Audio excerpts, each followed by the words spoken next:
matar a alguien mientras duerme. Eso déjalo para los cobardes. Lo atacaré de frente.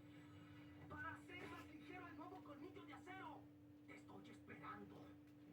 Thorpe, ¿piensas cortar a esa criatura legendaria? No estamos para ser un simple plan. Vas a ser mi diversión. ¿Piensas jugar conmigo?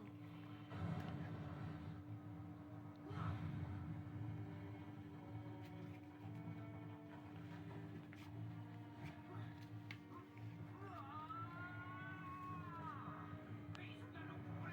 ¡Ay, ay!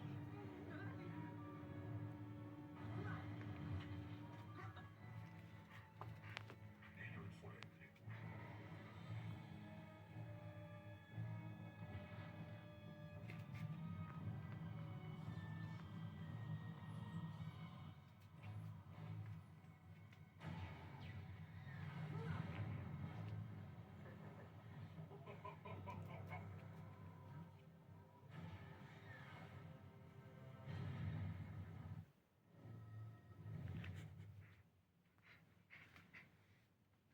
Ese dragón es un excelente oponente. Eso significa que eliminará a Inuyasha en un tiempo menor al esperado. Será un buen espectáculo. Nos divertiremos como nunca. Era solo una marioneta. ¡Qué acto tan cobarde! Ese ataque iba dirigido a Narako.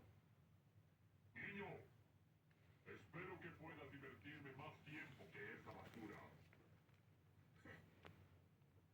Te daré una sorpresa, Espíritu Dragón.